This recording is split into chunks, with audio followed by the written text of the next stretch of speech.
Hey, I'm Delise. And I'm Ginny. We know that parenting comes in seasons, and even the smallest wins deserve a happy dance. Join us as we chat with moms in every stage of the parenting journey, fixing our eyes on Jesus each step of the way. This is Blessings and Motherhood, because we believe that you can hold tissues and confetti at the same time. Hey guys, welcome back to another episode of Blessings in Motherhood. Today we have a real treat for you. We have Lindsey Mendenwalt from Mama Bear Apologetics on the show. We got to talk all things, what is apologetics? How do we talk about these hard topics with our children? And for moms like me who are really new to the subject, it's really eye-opening. Yeah, so this was an encouraging conversation. She gave lots of practical tips, and you are not going to want to miss it. Let's dive in. Well, hey, everybody. Welcome back to another episode of Blessings and Motherhood. We have a huge treat for you today. We have Lindsey Mendenwalt of Mama Bear Apologetics. Lindsey, hey, welcome to the show. Hi, I'm so happy to be here. Well, Lindsey, can you tell our listeners just a little bit about who you are? Sure. My name is Lindsey, and I am Director of Operations for Mama Bear Apologetics. I've been with the ministry since 2018. When I was in seminary, I was seeking out other women who were interested in apologetics. And so I headed to LA for the first Women in Apologetics conference and landed in a situation where I met Hillary face to face, and we started a conversation. And within weeks, we were talking about what I could be doing with the ministry, and I've been on board ever since. It's been quite a joy to be part of a ministry like Mama Bear, where we equip moms so that they can equip their kids. And at the time, 2018, I was in the littles phase, and my kids are starting to grow up a little bit, but I'm still in the deep questions phase. So I don't know that we ever grow out of that. So I feel the pressure sometimes too as a mom, and I recognize the special role that moms play in the lives of their children, especially when they're very young. And so I'm excited to have a conversation with you today. Yeah, it's going to be great. And real quick, before we start talking about this, I'm very new to the term apologetics. Could you just real quickly define what you mean by apologetics? Sure. You're not alone in that. One of the biggest questions I get even at apologetics events that we're brought to is, why are we apologizing for our faith? And that's not what we're doing. We are not apologizing for being Christians. That's not what the meaning of the word is. The word apologetics comes from the Greek word apologia, which means to give a defense. And in this case, we're giving a defense for the faith being rational and true. Some people think that apologetics only exists in the Christian context, but there are apologists who are Muslim. There are apologists who are Latter-day Saints or Mormon. There are atheist apologists, though they will not call themselves apologists because I think it is so tightly knit with Christianity. But the idea is that we are laying a defense for the evidence for the hope within us, which comes out of 1 Peter 3:15, which says to always be prepared to give a defense for the hope within you whenever somebody asks, and do so with gentleness and respect. And that's really the basis of apologetics. And so I don't want people to be scared off, because I know that it's a scary word. And sometimes we get a little bit frightened by words we don't understand, but it's not that scary. Think of yourself as an attorney giving evidence for why you have hope within you. Yeah, I love how you said that, and what you said a little bit earlier too about the importance of a mother. We're the ones who are typically one-on-one with our child the most, especially in those early years, and we're giving them all these definitions. And so I think it would be easy for us to think of apologetics as something that is so different than what we're doing with our children. But the way you just described it, it's actually hand in hand with what we're already doing. We're already defining, we're already giving them reasons, we're already giving them explanations, we're already answering questions. And so to do that with intentionality makes the most sense. Would you say that's true? Yeah, so many questions. There are so many questions that come out of those little mouths, aren't there? And in Mama Bear Apologetics, we recognize that. We know that you're not going to know all of the answers right off the top. And we want to be able to equip moms so that they have a safe place to go to find the answers that they're looking for, that their kids really want to know, so that their kids continue to ask them questions. Because the reality is that a mom plays a key role in the life of a child all the way throughout. And if we can establish a situation where they feel safe coming to us with any question they have, it is more likely that when they have the really hard situations, they'll come to us too. Yeah, I wanted to say too, sometimes it's not even the questions that they have, but it's statements that they make. And I want to say, oh, that's not quite right. For instance, sometimes my kids will hear the word like God in a song, and it might not mean what they think it is. And like, oh, mommy, look, the word God is in this song, and this is a Christian song. And I'm like, oh, no. We need to take this back. What is this song about? So I feel like they can ask questions too, but sometimes as moms, we are listening intently to our children. And sometimes we do have to correct what they're saying and not always questions. Yeah. And I think it becomes harder the older they get and the more that they pick up on things. When they're little, things kind of go over their heads, but as they get older, they'll key in on those. Oh, God's in that sentence, or God's in that lyric. Definitely a Christian song. And that means that we need to do a better job too of equipping them so that when they're not around, they already know the answer. And they have an idea of, okay, you said God, but I don't think you're talking about my personal God, the God of Christianity. Teaching them to ask questions. What do you mean when you say God? And you could start with song lyrics. That would be a great place to start. That's such a great idea. So 2 more things I would love to hear. First of all, can you paint a picture of the Mama Bear team for us? You guys have a lot of different people on your staff serving parents. Who's on the team and what qualifies you all to offer this to us? Well, that's a good question. So the leader of the pack is Hillary Morgan Ferrer. She is an apologist, obviously. She has a master's degree in biology from Clemson, and a lot of the science questions will come her way because she's a scientist. Makes more sense. She has contributed to all of the books. She was the general editor for our first book, our main book, that came out in 2019. And then we have Amy Davison. She's the host of our podcast. She's probably the voice that people will recognize the most if they're familiar with Mama Bear, because our podcast is kind of the first thing we've created, because we know that moms are super busy and sometimes you just don't have time to sit down and read a blog. Even if that blog we try to stick to 1,400 words or less. So even if we're a short blog, sometimes that's too much. And so we created this podcast so that moms could listen while they were doing whatever it is they're doing around the house. Or when they're taking a break, if the kid is sleeping, which we know nobody takes a break when kids are sleeping, but gives you a chance to, listen. So I think people will recognize the name Amy Davison because she does host our podcast. And then we've got a couple of other authors who contribute to our blog. We've got Alexa Kramer. She does some of our video work as well. So what you'll see in the next coming weeks is several videos, short videos that will come up in our social media. And she's been working really hard on that. And then Jennifer DeFreitas is also, she is a writer for us. And we have a couple of assistants who help us out along the way as well. That's awesome. We all work in teams, and I love how you guys as moms have just come together so that for moms like me, because like I said, apologetics is very new to me. I don't know what I'm doing.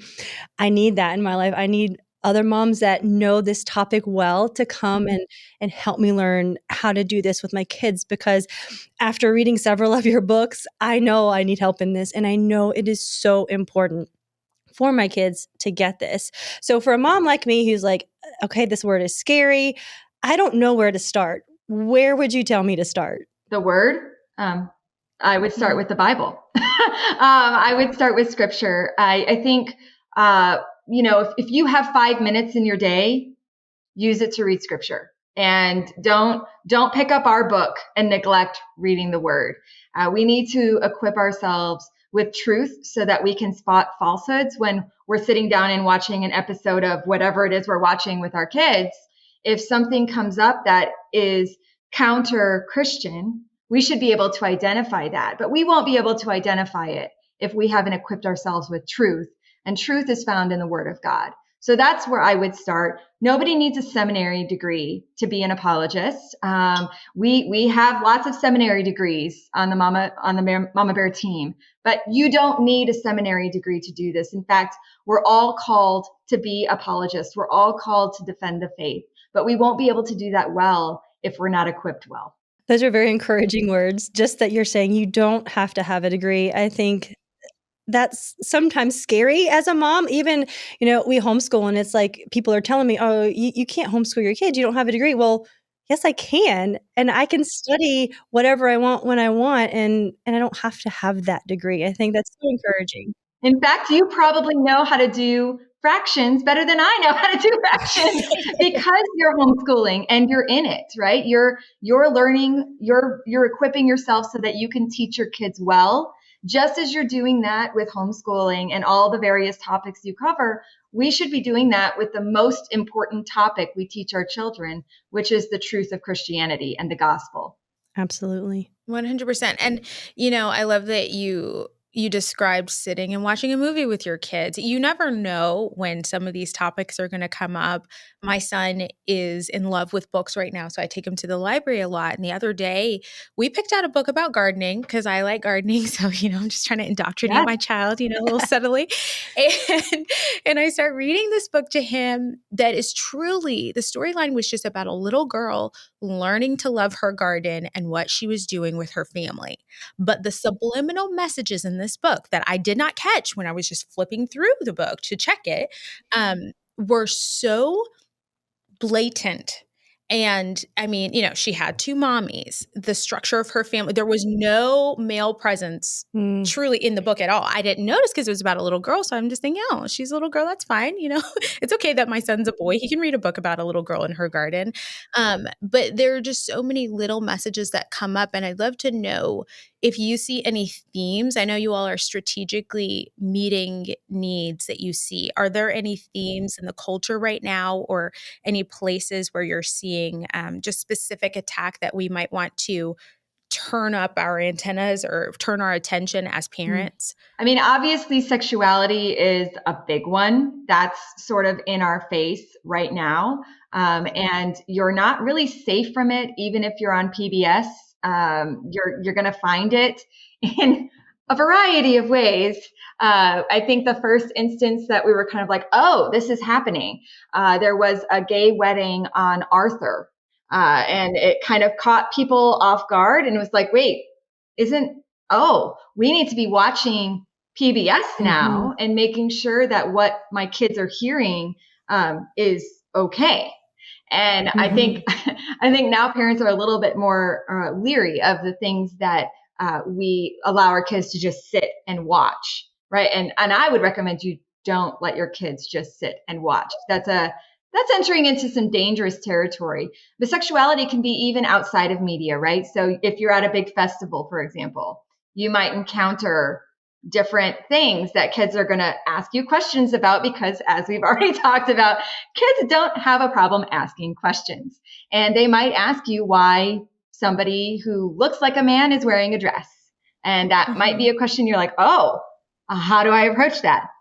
The Mama Bear team did write a book that could help you with that. It's, the Guide to Sexuality, and it talks about the ins and outs of all of the ways that you can approach this very sensitive topic with kids from very little to older. And even as adults, I went through it with a book club at my church last year. And one of the things that we did was practice our poker face.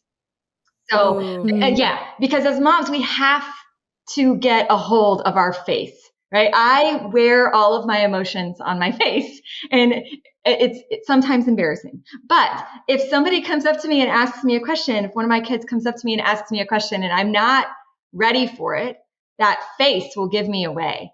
So one of the tasks that I gave to the moms who attended my book club was, let's just practice saying some words and some phrases that are common around this topic and see if we can just hold our poker face. And I will admit that I am the worst. I would get red. I would try so hard, and they got me pretty much every time. But we practice that so that when they ask us those questions in public, we can say, you know what, baby? That is an excellent question. Let's talk about that when we get in the car. And maybe go the opposite direction. But there's a time and a place to answer those questions.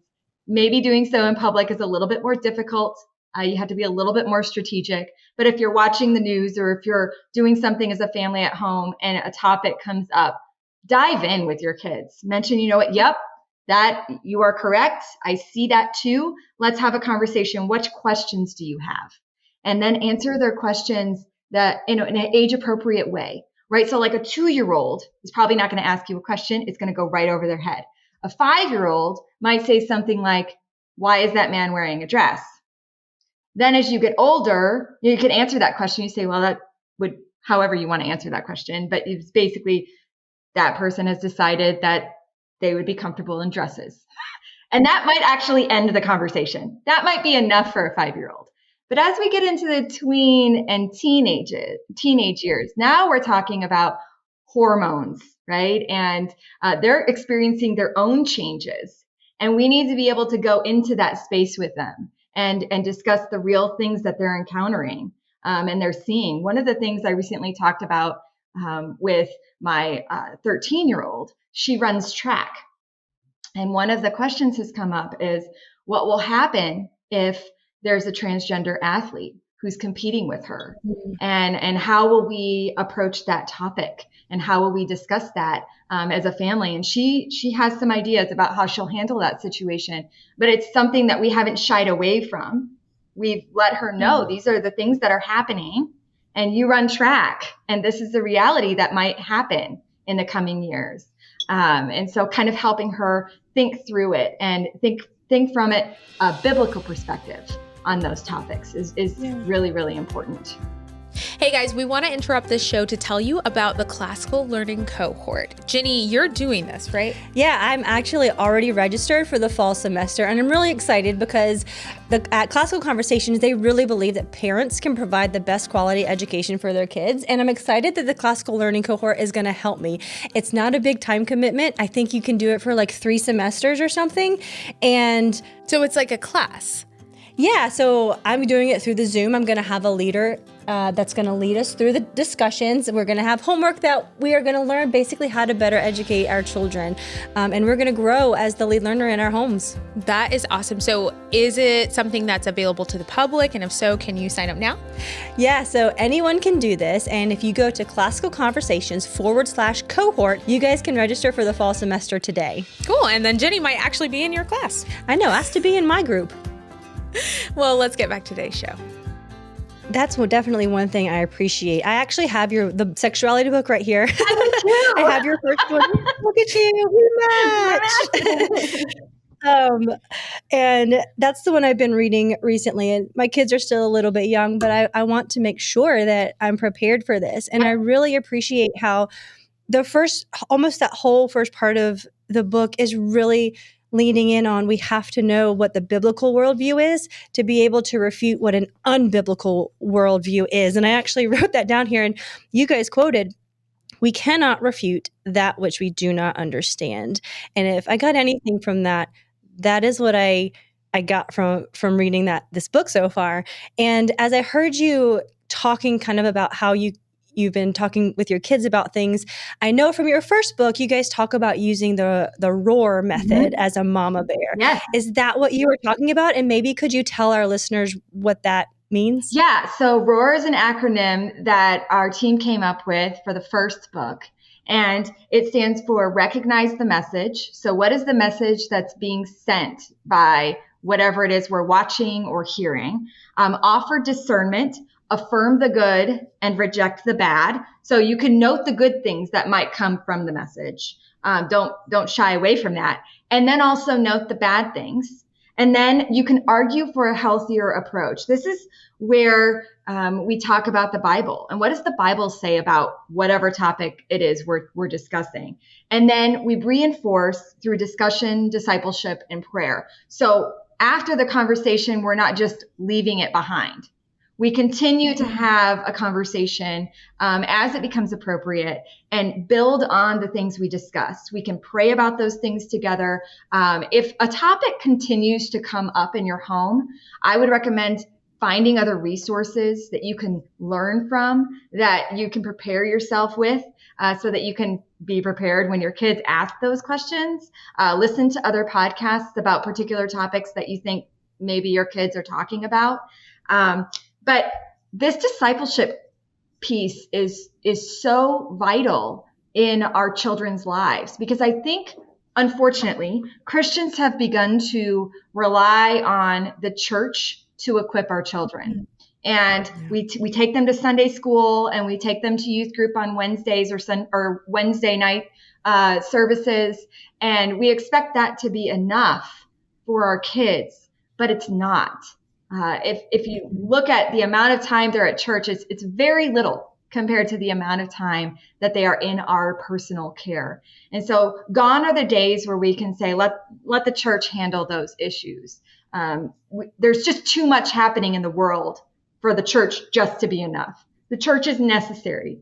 The church is important.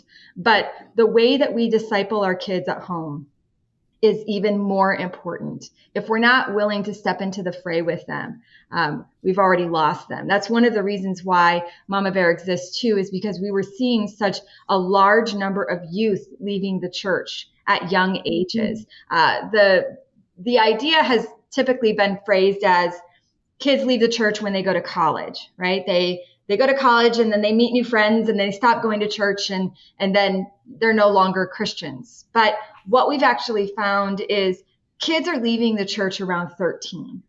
So while they're still living in your home, they've already completely checked out. They might not tell you, but they go to church, they do the rhythms with you, but it's not really hitting them.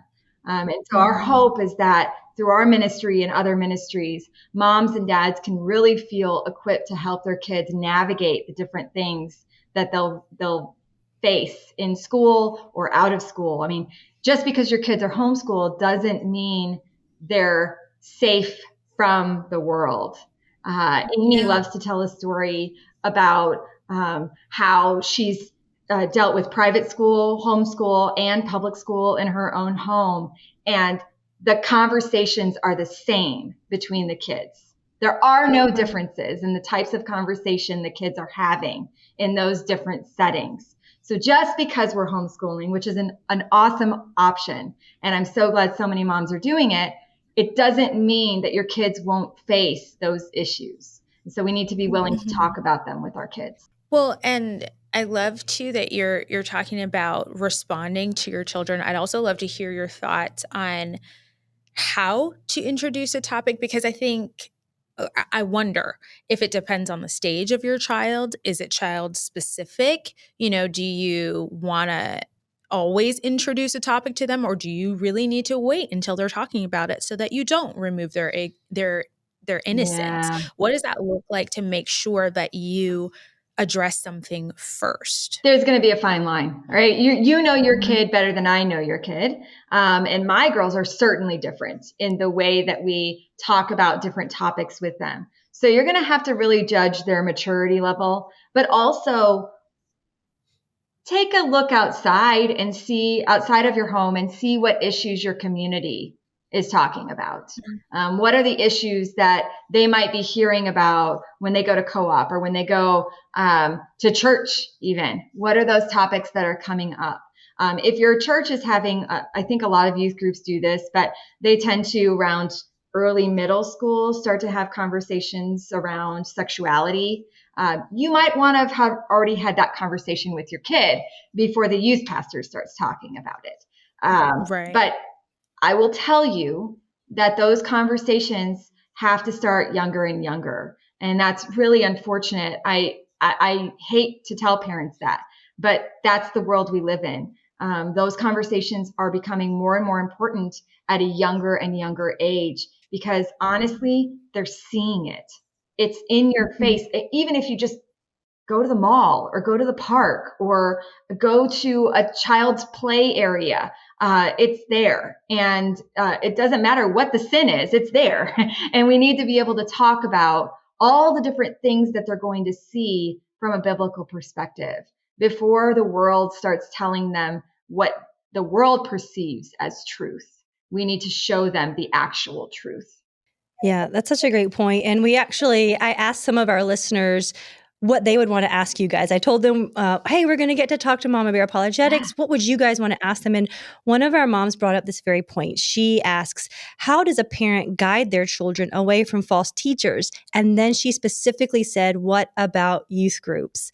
So if a child's already in maybe a youth group, or they're hearing these false teachers, and we're coming to realize, oh, these people are in our children's lives, and that's not true. How can we do that respectfully, but also let them know, there's a different, that's not right.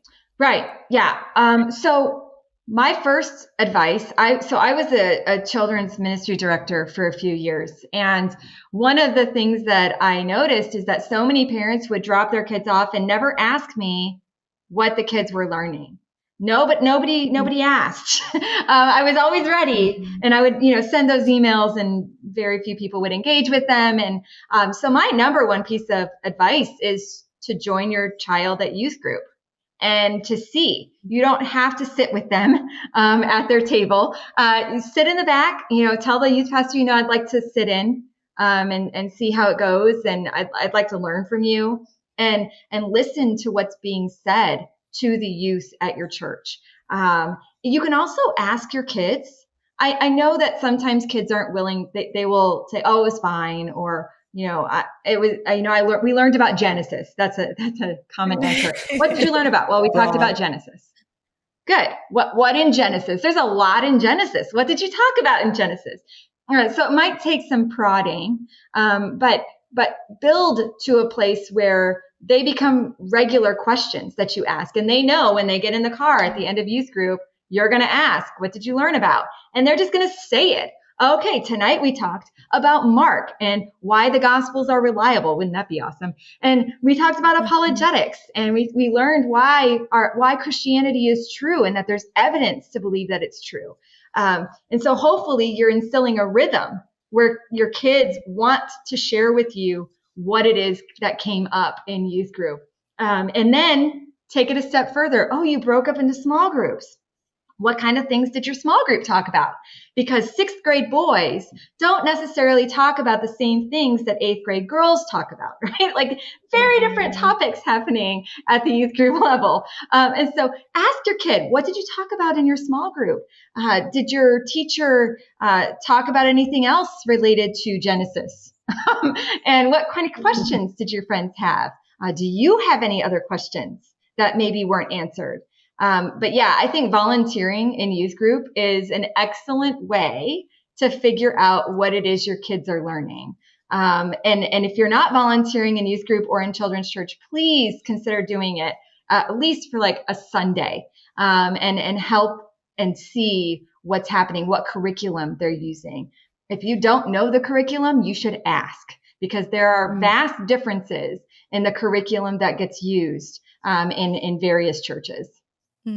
That is such good advice. And, since my son is so young, a lot of my references are to my own upbringing. But what you're saying is making me think, I bet you that's why my mom said she wanted to be a camp counselor so many times. She would do it. She was never my counselor, but she was always there. And a lot of my friends' moms were the youth leaders. Again, they weren't necessarily in my group, but there was something very disarming about that for us. Therefore, when we did want to talk about something, we didn't have to give them the whole backstory. It was so nice because they actually understood what we were going to ask about, or they knew better questions to ask so that we could get to the heart of the matter. Because the truth of the matter is, I think we all do want to be known. And we do want a safe place to share. And so it's not as though all children are just trying to kick their parents out. They're not. Yeah. They're not. I think they only do that if they feel like you're not safe.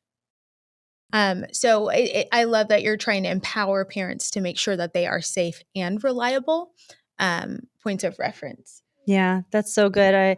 I think I just watched this clip of moms, it's kind of a trend, I think, now, but their children are coming and hugging them, and we're not supposed to be the first to let them go. And see how long your child just stays there for the hug.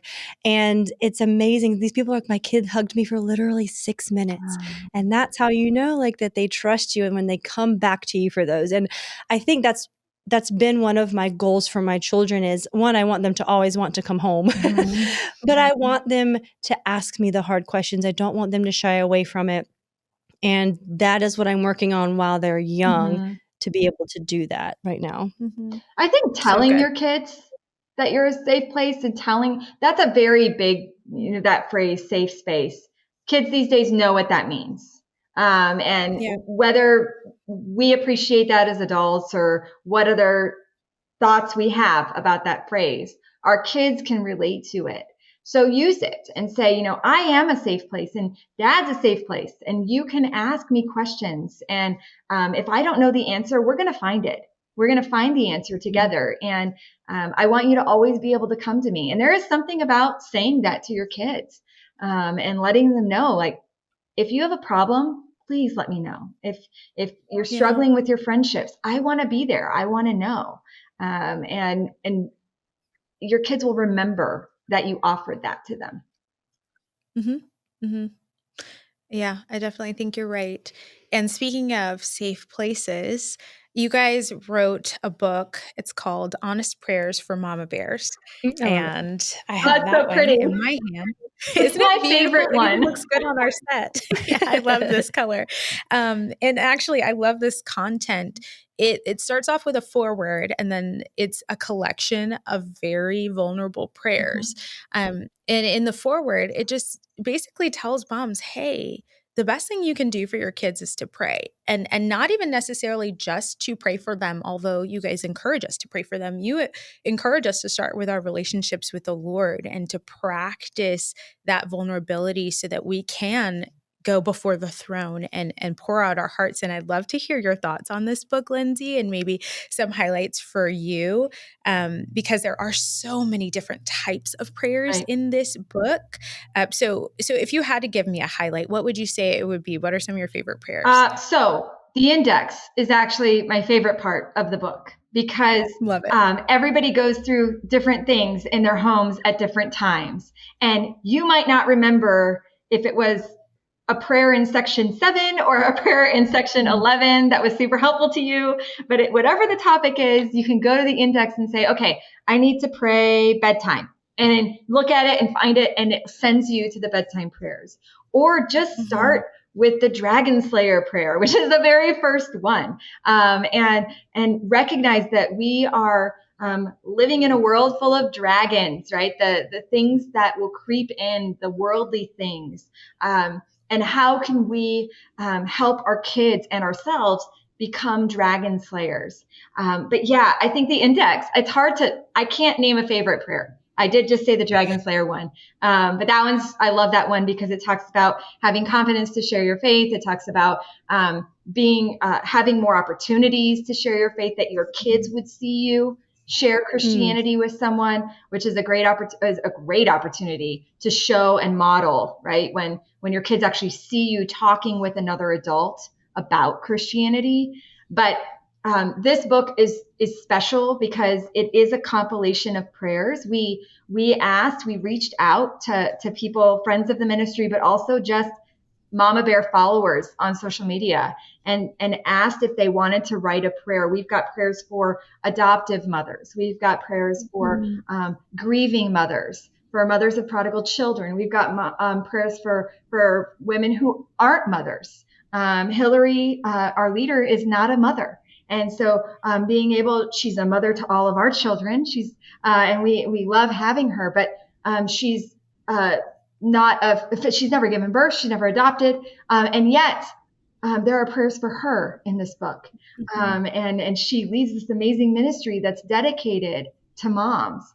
God has gifted her in such a beautiful way. So I think this book is a special one. Not that they aren't all special, but I think this one is unique in that whatever the situation, there's a prayer in the book that will cover it. And we don't shy away from saying some of the hard things. Honest prayers really means honest prayers. Sometimes we're frustrated and we want to tell God we're frustrated. God, why is my kid still getting bullied? That really frustrates me. And being able and confident to say that and say it out loud. There's nothing wrong with being honest with God. And I think this book sort of gives us permission, the reminder that we need that in order to pray without ceasing, that means that God's going to hear all of it. And sometimes he's going to hear the messy things, but sometimes he's going to hear the really happy things. And he should expect that if we're going to pray without stopping. And so that's kind of the heart of the book. I love it though. It's a great one to keep like at your bed or somewhere around the house as an easy, like, oh, I got to pray. I need to pray about that topic. Index, find the prayer. And then eventually the idea is that you will begin to write your own prayers, or that it'll become more natural for you to come up with your own prayer plans about, okay, I need to pray about this. That was sort of familiar from this Mama Bear book. I'm going to try to come up with my own prayer around this topic. Yeah. And I mean, you're not exaggerating when you say that these prayers are so honest. One of my favorites is the party prayer, which is, it starts off saying, man, everybody out here spending an arm and a leg on these birthday parties. Help me, God, to focus on what matters, which I'm sure we can all relate to. You know, you don't know who to invite and you don't want to make your guest list what it shouldn't be. And there are just so many things that can distract you from celebrating life. And I know one of the intentions that you all have is to kind of take the circumstances and then reorient it and put it back in line with God's truth. And that's very, very similar to what the Psalms feel like to me. And so this really is a gift. And I just want to thank you for it, because I'm so excited to just keep pouring through these prayers and to be reminded of just how near the Lord is to us. This book is now on my summer reading list. I'm going to have to go pick it up tomorrow. Oh my goodness. I love though too how you said to say it out loud. I think sometimes in my own head, at least, I'm like praying inside my head, and I have to do that a lot because I normally always have a child with me. But saying it out loud not only shows them like you can pray out loud and that's good, and they know I'm bringing things to God, but I think too when you say something out loud, you can also release it a little on a different level. So I loved that little bit that you had there. Yeah. So one way that we like to end our show is actually by throwing confetti with our guest. We like to say that you can hold tissues and confetti at the same time. So we would love to throw some confetti with you today, Lindsey. What is a way that you're celebrating right now in your motherhood? I have really just started to enjoy every phase that my girls are going through, whatever those phases are. Last night was a big phase. We have a celebration happening in our community, and we let our teenager stay out with her friends without us there. And that was a big moment. And inside I was like dying. So I was like, I kind of feel like we need to stay and watch. And my husband was like, I kind of feel like we need to go home. And, you know, it was wonderful. And she had a blast with her friends. And, you know, we live in a unique place where it's pretty safe. But it was a big moment, I think, in motherhood for me to realize that she's at that phase where she doesn't need to be tethered to me. It makes me sort of sad, but also really glad that she's entering that phase of childhood, because she's still a child, even though she's a teenager. That's awesome. Well, Lindsey, if anyone wants to find you or follow Mama Bear, where can they find you guys at? Yeah, so mamabearapologetics.com. It's MAMA Apologetics. And I think there's also, I have a website. It's lindseymendenwalt.com. I just wrote a book called Bridge Building Apologetics. If anybody wants to get in touch with me about how to have conversations about your faith with confidence, sharing truth, and having genuine relationships with people, hit me up. I'm happy to share with you what I know. And then we always tell people, reach out to us on socials. We love to engage with people. We're on all of them. And ask us questions. We often will answer questions from people in our podcast. So please don't shy away from asking us questions and letting us know what it is that you need to be equipped with so that you can equip your kids. Lindsey, thank you so much for being on the show today. Thanks for having me. I'm just so happy that I got to join you. Well, guys, we hope that you enjoyed the show. If you liked it, as always, we would love to hear from you. A really simple way that you can show us that you enjoyed the show and help other people to find it is by leaving a review and by rating the podcast at the bottom of your podcast player. 5 stars are very deeply appreciated. You can find us on social media at Blessings in Motherhood, and we cannot wait to hear from you soon. Yeah, and if you guys know another mom who is really new to apologetics as well, please share this episode with her. Help her be encouraged, and we hope you guys were encouraged as well. We'll see you next time. Bye.